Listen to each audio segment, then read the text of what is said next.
በሌላ ብዙ የተደበቁ የተሸፈኑ እውነቶች አሉ። እውነት ለመናገር በጣም ብዙ ከዚህ የሚብሱ ማለት ነው።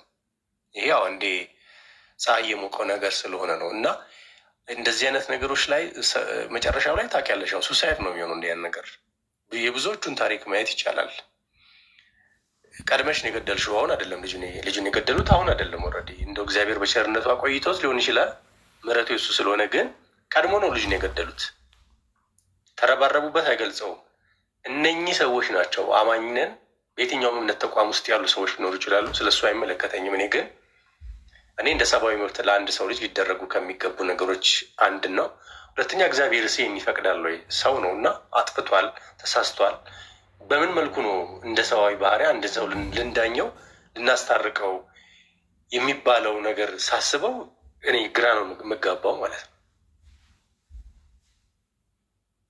ስለዚህ እንደዚህ አይነት ነገሮች እንደ ሀገራችን በጣም የተወገዘ ነገር ነው። አይ ነው በደንብ ጠንቅቄ ያውቀዋለሁ ታች ድረስ። ግን ሆኗል ከሆነ በኋላ ደግሞ ይህን ነገር እንዴት ነው ማስተካከልና ማቃናት ያለብን የሚባለው ነገር ታሳቢ መደረግ አለበት ብዬ አስባለሁ በግሌ። አመሰግናለሁ። ያው ይሄ እኮ ሶሻል ሚዲያ ላይ ወጣ እንጂ በየቤቱ እኮ በጣም ብዙ ቤተሰቦች ልጆቻቸውን ሄልፕ ለማድረግ በእምነት ቦታ በጸሎትም በጸበልም በምንም እያደረጉ ልጆቻቸውን አጋልጠው አያወጡም፣ ይደብቋቸዋል። እዛው እየተብሰለሰሉ ግን ደብቀዋቸው ሸሽገዋቸው ሄልፕ እንትን ለማለት አለበለዚያ ከሀገር እንዲወጡ የሚችሉበትን መሰደድ ማለት ነው። በኬንያ በኡጋንዳ ምናምን የሚወጡት በብዛት እንደዛ ነው እና ያደርጋሉ ማለት ከአሁን አንተ ከምታውቀው በላይ ባላቅም እንደዛ እንደሆነ ግን አንደርስታንድ አደርጋለሁ። ምክንያቱም እነ ሮቤል ቤት እንደዚህ ይከፍታል በሳምንት አንዴ ሁለቴ ምናምን እና ዝም ብላችሁ ብትሰሙት ሄዳችሁ ይመጣሉ። የራሳቸውን ስቶሪ ነው የሚያወሩት እና የእያንዳንዳቸውን ታሪክ ስትሰሙ አትሰም ፖይንት ቤተሰቦቻቸው ፋይንድ አውት ያደርጋሉ። አንድ ልጅ ትግራይ ውስጥ ነው ገጠር ውስጥ ነው የሚኖረው፣ አባቱ ቄስ ናቸው እና the father he walked in on them እንትን actually doing the deed ገብቶ በር ሲከፍት ነው ያገኛቸው ከሱ ከጓደኛው ጋር ገጠር ማለት ነው እና አባትየው ደንግጦ በዛው ታሞ እሱ ደግሞ በቃ በባዶ እግሩ ነው እየሮጠ ከቤት ወጥቶ ለ7 ለ8 ወር ሌላ ከተማ ሄዶ ምናምን ነገር የትግራይ ሲቪል ወር የነበረ ሰሞን ማለት ነው እና በቃ አባትየው አፈላልገውት ሊሞቱ ሲሉ በቃ በጣም ታማው አፈላልገውት ተመልሶ ቤት መጥቶ አባትየው ጸበል እንዲሄድ ምናምን እንግዲህ ገጠር ውስጥ ማለት ነው። አባትየው በጣም ሰፖርት አድርገውት ነው ከዛ ያረፉት እና እሱ ብቻውን ቀርቶ ጦርነት ውስጥ በቃ የሚሄድበት ሲጠፋ ወደ ጦርነት ውስጥ ገብቶ ከዛ በኋላ በሽታም ነበረ በቃ እና መድኃኒት ማግኘት አቅቶት አዲስ አበባ ያሉ ኮኔክሽኖቹ ቅድም አሁን አንተ ማህበር አላቸው ይተዋወቃሉ፣ ሰርክል አላቸው እንዳልከው እነሱ ናቸው ከዛ ውስጥ አውጥተውት መድኃኒት እንዲጀምር አድርገውት ምናምን እና ከምታስቡት በላይ የብዙ ሰው ታሪክ ነው። ቤተሰቦቻቸው እፍና አድርገው ግን ከዛ ውስጥ ሊወጣበት የሚችልበትን ያው ሁሉም በአቅሙ ማለት ነው ሰፖርት ያደርጓቸዋል። ለዛ ነው የእናትየው አሁን የእሷ ትንሽ እንትን ያለብኝ ለኢንተርቪውን ለመጨረስ ራሱ አቃተኝ። ለዛ ነው እና ምንድነው የጨመረብኝ በቃ አሁን አንተ ስትል የነበረው የእሱ ኬዝ ሁሉም ሰው መሸሹ ብቻውን መሆኑ ነገር እሱ የእናትየውን ሳይ ደግሞ ሲጨምርብኝ በጣም እንትን አለኝ እና እሱን ለመጨመር ግን እኮ የእናትየው ምን አለ መሰለሽ እንትን ነው ያው ማህበረሰቡም ተጽዕኖ ያደረገባት ይመስለኛል እና ያው እኔ እረዳሻለሁ። ለምን እስከ መጨረሻው ፕሮቴክት አታደርገውም?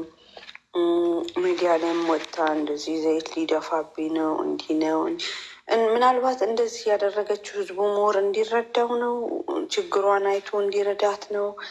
እኔ አልገባኝም፣ ግን ለመፍረድም በጣም ከበደኝ። አሁን እናትየው ያው በዛ እንደዛ ካባ ልብሶ እንደዛ በቃ እናቴ የደረስኩልሽ ያላት ልጅ እንደዛ ተጨክንበታለች ብዬ አላምንም። ግን ያው ተጽዕኖ ደርሶባታል ብዬ አምናለሁ። እሱ እንዳለው እሱን እኮ ነው የምልሽ። ከዚህ ኢንሲደንት በፊት በጣም ጥሩ እናቱ፣ እሱም ጥሩ ልጅ ነው። የአንድ ብቻ ልጇ ነው ምናምን እና ከብዙ ነገር ወጥተው ነው አሁን ደርሶላት እንትን ሲል የነበረው። ያላቸው ሪሌሽንሽፕ እኛ እስከምናውቀው ጥሩ ነው እና እኔም አንድ ልጅ ስላለኝ እኔ አሁን ልጄ አይደለም ተመሳሳይ ጾታ ውስጥ ብትገባ አይደለም ጾታዬን አስቀይራለሁ ብላ ብታስቀይር እስከምችለው ድረስ ሰፖርት አደርጋታለሁ። መጨረሻ ላይ ግን አብሬያት ነው የምሆነው። ኢትዮጵያም በሆን ራሱ ነው የምልሽ፣ ኢትዮጵያም በሆን አብሬ እኔ እገደላለሁኝ እንጂ ጥያት ወዴትም አልሄድም። እኔ አሁን እንግዲህ ባለሁበት እና የእሱ እናት ትንሽ ኦድ ሆነብኝ። ምክንያቱም ይሄ የተራርቀው ያሉ ምናምን ቢሆን ኦኬ፣ ግን ሽድን ኒት ሴታት በቃ ራሴን ለማትረፍ ትቸዋለሁኝ ማለቱ ሰፖርት ለማግኘት ቢሆን እየረዳሁት ነው እየታገልን ነው ምናምን ትል ነበረ። የተጠቀመችው ወርዶች ግን በቃ እኔን አጠይቁኝ፣ እኔ ራሴን ለማዳን ትቼው መጥቻለሁ ነው። አይ እንደዛ ነው ንግግሯ። ግን እኔ እንደሚመስለኝ ከሆነ ከአእምሮ በላይ ሆኖባታል። የሰዎችም ሁኔታ የጎረቤቶቿም ተጽዕኖ። እኔ ማለት እረዳሻለሁ እኮ ማለት አሁን አንቺ ልጄ እንደዚህ ቢሆን እስከ መጨረሻ ነው እንጂ አሳልፌ የራሱ ጉዳይ ብዬ አልተወም። እኔ እናትዬ የራሱ ጉዳይ ያለችው አይመስለኝም። ግን በቃ አንዳንዴ እኮ ራሷ እናትየው ራሱ እኮ አእምሯ እኮ አቢዩዝ ታደርጋለች እኮ በልጇ ራሱ የተነሳ እኮ። ጎረቤት እኮ ይሄኔ ቡና ሁሉ አብራትን አልጠጣትም፣ ኧረ ወደዛ ሴጣን የገባበት ቤት ሊሏትም ይችላሉ። የምናውቀው ነገር የለም። የኢትዮጵያን ቤት ጎረቤት ደግሞ የምታውቂውን እና የልጇ እንደዚህ መውደቅ እንደዚህ መሆን ራሱ በጣም እንትን ያላት ይመስለኛል በረሳሳት። አዎ ይህ ማለት ነች። ይህ ያልሽው ነው ልክ የሚሆነው። ለምንድን ነው እድር አለ፣ ማህበር አለ፣ ዴዚራታ የምንለው ህግ ደግሞ አለ። ያው ታውቁታላችሁ ብዙዎቻችሁ። ዴዚራታ ደግሞ የማህበራዊ አኗኗር ጥበብ ውስጥ የጋራ የሆነ ነገሮች አሉ። ኮሚኒቲ ስለሆነ ያን ነገር በቀጥታ ነው የሚቃወሙት እና አንዳንዴ ሰው እኛ ራሱ እኮ አንዳንዴ አውት ኦፍ ቦክስ እንሆናለን እኮ ከሰው እያወራን ሀሳብ እየተለዋወጥን ምን እያለ እኮ ከዛ ውጭ የሚሆንብን ሰዎች እኮ አሉ አይደለ ብዙዎቻችን። ስለዚህ ጭንቀቱ ራሱ የሚፈጥረው ነገር አለ፣ ማህበረሰቡ የሚጭንብሽ ነገር ደግሞ አለ እና እንትን ነው በቃ አታውቂውም። ዲስኦርደር ላይ ያለ ሰው ያውቁታል። እዚህ ካውንስሊንግ ላይ ሰው ዲስኦርደር ላይ ያለው ሰው ነው ምንና ምን እየተፈጠረ እንደሆነ አያውቀውም። በቃ የሚረዳት እሱ ነበረ። ጥሩ ደረጃ ላይ በደረሰበት ሰዓት ላይ ነው የጣሉት ልጁን ማለት ነው። እናቱን በሚረዳበት ሰዓት ላይ ደርሼልሻለሁ ባለበት ሰዓት ላይ ዘጭን ቦጭ ያደረጉት ማለት ነው። እዚህ ጋር ነው ኮላፕስ ያደረገው ሁሉ ነገር በቃ። ለዚህ እሳቸውም ልጄ ደረሰልኝ በሚሉበት ሰዓት ላይ ብዙ ይደግፋቸው ነበረ፣ ይረዳቸው ነበረ። ግን እንዳየሹ ደግሞ መጨረሻ ላይ ወድቆ እሱ ራሱ በሁለት እግሩ መቆም እስኪ ከብደው ድረስ ሆነ እና የሚያግዘው ሰው ካሌለ፣ የሚያግዛቸው ሰው ካሌለ እናቴ እንዴት እናርግ፣ ወዳጅ ዘመድም እኮ እንዴት እናርግ፣ የዚህ ልጅ ጉዳይ ምንድን ነው መጨረሻው ማይል ከሆነ እና ብቻቸውን የሚወጡት ከሆነ አይችሉትም። ሴጣን ደግሞ ታውቂያለሽ፣ ለብዙ ነገር የሚያግዝሽ ሰው ካሌለ፣ በዙሪያዎችሽ ጠንካራ ሰዎች፣ ብርቱ ሰዎች ካሌሉ መጫወቻ ነው የምትሆኙ ማለት ነው። ያ ነው እሳቸው የሚሆኑት፣ እንደዛ ናቸው። የሚያበረታቸው ወይ ከቤተ ክርስቲያን የሚሆን ባሉበት ቦታ ላይ አይዞት በርቱ፣ እናውቃለን ችግር ገጥሞታል፣ እንደው ምረዳውት ነገር ካለ እንደዚህ ነው ሊሏቸው እናትየውን ማለት ነው። እሱን አያገኙትም። ኦልሬዲ አንዴ እዛ ስለገባ ግን እሳቸውን እንደዚህ የሚሏቸው ሰዎች ቢኖሩ ወደ ራሳቸው መለስ የሚሉበትን እድል ይኖር ነበረ ብዬ አስባለሁ። ስለዚህ ከዚህ አንጻር ይመስለኛል ኤድዌ እንደዚህ አይነት ባህሪ ያየሽባቸው? ያ አይሚን ሊሆን ይችላል። ያው እኔ ያ አሁን ኤኒዌይስ እኮ ሴትየዋ ኦልሬዲ ሺዝ ብራንድድ አይደል? ብራንድ ተደርጋለች። ከዚህ በኋላ ወደ በፊቱ ህይወቷ ልትመለስ አትችልም። አሁን አንተ ያልካቸው ነገሮች አብራው ሆነችም አልሆነችም ይደርስባታል። ማንም ሰው አያስጠጋትም። ከዚህ በኋላ የሚያያት ሰው እንዳለ የእሱ እናት ነች እኮ በቃ ያላችሁት ነገር እንዳለ መገለሏ አይቀርም። ከዚህ በኋላ አይቀርላትም። ግን እንደውም ያልከውን ሰፖርት የምታገኘው እሺ ምን እናርግልሽ እንዴት ነው ምናምን የምትባለው አብራው ስትሆን ነው። አብራው አይደለች። እሱ እኮ ክሊኒክ እኮ ነው ያለው አይደል? ሕክምና ማገገሚያ ውስጥ ገብቷል። አሁንማ እናትየው ግን ኦኬ። ጸበልም አብራው አልነበረችም፣ ብቻውን ነበረ። ይሄ ቀን ከባድ ነው። እንዴ ጸበል አብራ ሄደች? ወይም አእምሯ ነው በጣም ተጎድቶ ነው እንዳልነው ማለት የሆነ አቢዩዝ ተደርጋ ራሷ። አንዳንዴ እኮ ምን ትሆኛለሽ መሰለሽ?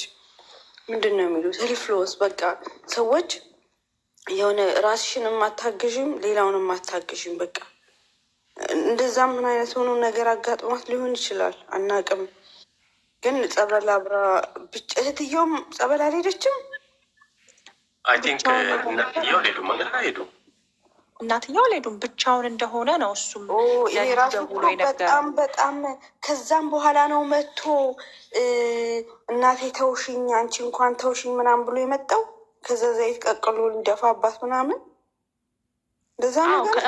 አሁን ይሄ ክራይሲስ ውስጥ የገባው ከጸበል መልስ ነው የመጨረሻው። ብቻውን ነው ሰው እኮ እሷ ብቻ እኮ አይደለችም ትራውማታይዝድ የሆነችው፣ እሱም ትራውማታይዝድ ሆኗል። ሁላችንም ትራውማታይዝድ ሆናል ኦነስትሊ። እና በዚህ ሰዓት እኮ አንድ ሬሌቫንት የሆነች ሰው ጋር ነው የምትጠጊው እንጂ ቢትራይ አታደርጊውም። ያን አንድ ላይ ናችሁ። በቃ እሱ በእሱ ምክንያት ይሄ ነገር መጥቷል ቤት ውስጥ። በቃ እንዴ የቄሱን እኮ ምሳሌ ያመጣሁላችሁ። ቄስ ናቸው ሰውየው። ጠምጥመው የሚሄዱ የሚቀድሱ የአንድ ቤተክርስቲያን ቄስ ናቸው ሰውየው። በትርፍ ጊዜያቸው አይደለም ቄስ የሆኑት፣ ቄስ ናቸው። እሳቸው እንኳን እያደረገ ሱሪያቸው ወልቆ ባዷቸውን ሆኖ ነው የደረሱባቸው ቤት ውስጥ። እሳቸው እንኳን ከድንጋጤያቸው አገግመው ልጃቸውን ፈልገውታል እና ብለው እና እንትን እኮ ነው የኔ ቆንጆ ማለት ኤዱኔ በጣም ነው የምረዳሽ። ግን አሁን እንደዚህ ለማለት እኔ አሁን አንቺ ያልሽውን ነገር አሰቤበት እንደገና በጣም ለምን ማለት እንደዚህ ሶሻል ሚዲያ ላይም ለምን መምጣት አስፈለጋት ምናምን ብዬም ራሴንም ጠይቄ ነበር። እና ግን እናትየው ራሷ ናት ማለት ከዛ ክብር ከዛ ከፍታ እንደገና ወረደች ማለት ነው። ከሰማይ እንደመፈጥፈጥ ነው ለነሱ። ከዛ በኋላስ አእምሯስ እንዴት ነው? አሁን እኮ ራሱ ከአእምሯ ጋር አንድ ነገር አሁን የሆነ ነገር እንትን ሲደርስ አሁን እሷ ጋር ሀፕን አድርጓል። እና ሴትይቷ ከንግግሯ ራሱ አታውቂም። የሆነ ጭካኔ ነገር እኔ ያየውባት አይመስለኝም፣ ግን የሆነ የመረበሽ ነገር ይታይባታል እናትየው ላይ። አሁን ጸበል አለመውሰዷ ኦኬ፣ በጣም እንደ መጀመሪያው ከሆነ እንደ ሰው እንዴት ተወቹ የሚለው ነገር ያው ያሳስባል እኔንም። ለምን ማለት አብረው ብትሆን ሞር ገባሽ የሆነ በቃ አይዞክ ህይወት ይቀጥላል እግዚአብሔር ይረዳሃል ብላ ብታጽናናው ሞር ልጁ የሆነ ወደ ራሱ የመመለሱ ነገር እንትን ይላል ከሚል ነው አንቺ የምትይው ራሱን ወደ መለወጥ ወደ መሻሻል። ግን አሁን እናትም እህትም ሁሉም ሲርቀው ለሱ መልሶ ስብራት ነው። ምክንያቱም እሱ ሰላም ደህና በነበረበት ጊዜ ያደረገላቸውን ደግሞ አይምሯችን ታውቂያለሽ ክፉ ነው የሆነ ያስታውሰናል። አንተ እኮ እንደዚህ ሆነህላቸው እነሱ ግን ተውክ እንደዚህ ስትሆን እየደጋገመ ከዛ ከአይምሮ ውጭ እንዲሆን ያደርገዋል። እና እንትን ነው ያግራ ያጋባል ማለት እናት እኔ ትተዋል እናት ብቻ እንደ እናትነቷ ነው። ሁሉም እናት አይደለችም። ግን አሁን እኔ እናትየው ላይ ለመፍረድ ደግሞ እቸገራለሁ። ምክንያቱም የእሷ እናትየው ያለችበት የአእምሮ ሁኔታ እሷና እሷ ናት የምታውቀው ብዬ ነው የማስበው።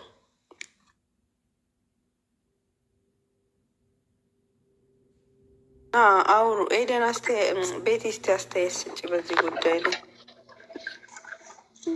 አይለስማችሁ ብዬ ነበር፣ እየሰማችሁ ነበር። ስለ እንትና መሰለኛ ስለ ጣዖት ስለዛ ልጅ ስለ ሶፎንያስ ግን እኮ ማለት የማናውን ስሰማት ቤተሰቦቹ ሳይፈልጉ ይቀራሉ ብለሽ ታስቢያለሽ? ኢንተርቪው ላይ በጣም ሲያወሩ ነበር እናትየው እና እኔ ሁለተኛ ዙር ላይ ቅዳውን እንትን ምለው የሆነ ሳር ላይ በጣም ከፍ ብለው ከዛን ወር እንትን ያሉት ፓርት ላይ ያልሹ በእርግጥ ሁለተኛው እንትን ላይ ሚዲያ ላይ መውጣት አልነበረባቸው። እኔ ራሱ ደንግጫለሁ። ኢንተርቪያቸውን እውነት ሳይ በጣም የደነገጥኩት። ምክንያቱም ያቺ በጣም ሲያከብራት የነበረው ካባ ሲያለብሳት የነበረችው እናት ማለት ከፍ ብላ የነበረችው እንደ ንግስት ትታይ የነበረችው እናት እንደዛ ሆና በጣም ኢንተርቪውን ስታወራ እውነት እኔ በጣም የደነገጥኩት፣ በጣም ያለቀስኩት ለሱ ልጅ በጣም ያለቀስኩት። ሌላው ግን ሲቀጥል ደግሞ ስታወራ ከሰማሁት እህቱም እና እሱ ሲፈልጉት በጣም ራሱን እያገለለና እየሸሸ እንደነበረ ነበር ሲያወሩ የነበሩት። እንዲህ አይነት ቦታ ነኝ፣ እንዲህ አይነት ጸበል ቦታ ነኝ ብሎ ሲነግራቸው ሲሄዱ ሲያጡት፣ እዚህ ነኝ ይላቸዋል፣ ሲሄዱ ሲፈልጉት ሲያጡት፣ ማለት ይሄ ነው የሚባልበት ቦታ ላይ አቋሙን አድርጎ የተቀመጠበት ቦታ እንዳልነበረ ሲናገሩ ነበር እኔ እንደሰማሁት። እና ሳይፈልጉት እንትን ሳይሉት እንትን አይሉም ብዬን ያስባል በበኩሌ። ምናልባት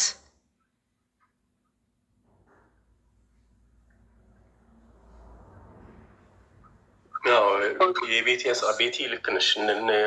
ሳይፈልጉ ቀርቶ ሳይሆን ምናልባት ብዙ ሰው አንድ ማስተዋል ያለበት ነገር ምንድን ነው፣ ለረዥም ጊዜ በባለቤቷ ስትታለብ የነበረች ከብት ድንገት ሰንበዲ አዲስ እንግዳ ካገኘች 10 ሊትር የምትሰጧ ከብት ወደ 2 እና 3 ይወርዳል።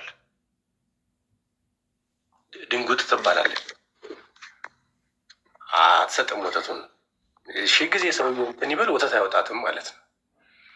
ከተረጋጋች ወደ ራሷ ከተመለሰች በኋላ ከብቲቷ ያ ሰውዬ ካጠገቧ ከሄደ በኋላ ወይም ልትለምደውም ትችላለች በጊዜ ሂደት፣ ግን ከተወሰነ ጊዜ በኋላ ነው ወደ ነበረችበት የምትመለሰው። እና እናትየውም እንደዛ የሆኑ ነው የሚመስለኝ እኔ። ኢንተርቪውን አይተዋል? ሙሉ ኢንተርቪው አይቼዋለሁኝ እኔ። በጣም በቃ ብዙ ቦታ ሄደናል እና እንደተንከራተቱ በጣም ነው የሚያስታውቁት። እኔ እውነት በጣም ነው ያለቀስኩት። እና እንደተንከራተቱ በጣም ነው ዋጋ እንደከፈሉ ያሳውቃሉ። እዛ ጋር ሲቀርቡ ያለው እኔ እውነት ክውን ያልኩት በጣም ነው የደነገጥኩት። ምክንያቱም ያችኛ የበፊቱ እናቷን መሰለችኝ እውነት ለመናገር በጣም ማቅ ለብሳ የመጣች እናት አለች አይደለ? በቃ እንደዛች አይነት እናት ነን የተሰማኝ።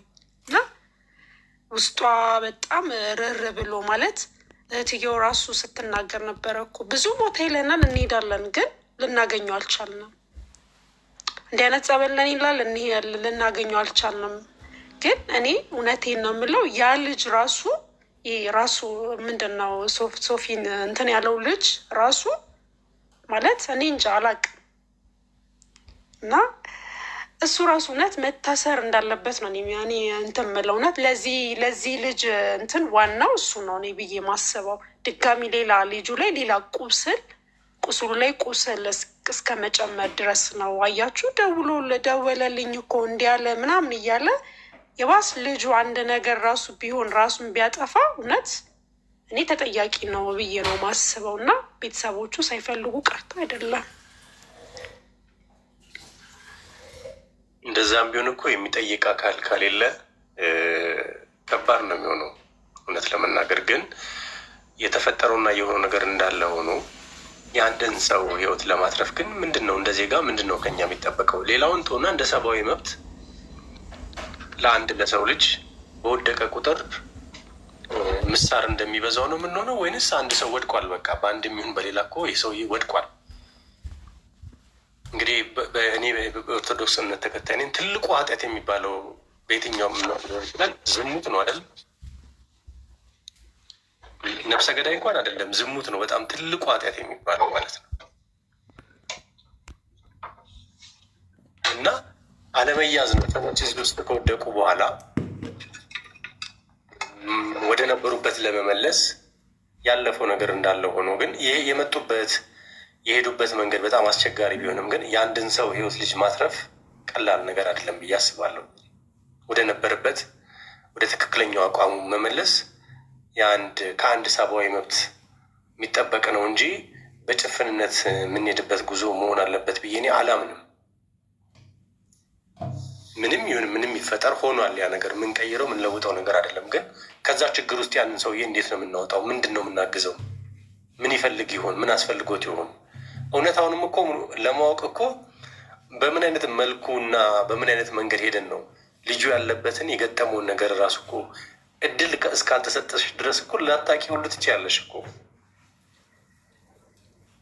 እና አንዳንዴ ይሄ በጨለምተኝነት የሚደረግ ጉዞ ድንብርብሩ የወጣ ነው። በቃ መላቀጡ የጠፋ ይሆናል ማለት ምንም የምትይዡ የምትጨብጪው ነገር አይኖርም። እና እንደ እግዚአብሔር ሁሉንም ሰው ይርዳው ባለበት ቦታ እግዚአብሔር ረድቶት ለቁም ነገር ያብቃው። እናትየውንም እንግዲህ እንደ እናት የትኛውም ወላጅ እንደሚመኘው ልጃቸው በጤና በሰላም ቢቆይላቸው ነው የሚፈልጉት። እና አይውሽ አንድ ቀን ወደ ጤንነቱ ይመለሳል ብለን ነው የምናስበው። እንግዲህ እኔ እንደዛ ነው የማስበው። በቃ የሰው ልጅ ወድቆ ሲቀር እንደዚህ የሴጣን መጫወቻ ሲሆን ማየት በጣም ነው ልብ የሚሰብረው። እና ማገዝ በሚገባው ልክ የሰው ልጅ ማገዝ መቻል አለበት። ሌላው ሳይሆን እንደ ሰብአዊ መብት እንደው እንደ ሰው ልጅ እንደዛ ቢደረግ ጥሩ ነው ብዬ ነው የማስበው። እና ሌላ የምላችሁ ነገር የለኝም። እንግዲህ ከብዙዎቻችሁ ጋር ረዥም ሰዓት ቆይተናል። እኔ ልተኛ ነው እንግዲህ። ደህና አደሩ ሁላችሁንም። ብዙ ካለሽ ደህና አደሪ። እንቅልፌ መጥቷል፣ ቆይቻለሁ። እኔም እየሰማችሁ ነበረ። ደህና አደሩ። ቴንኪው በጣም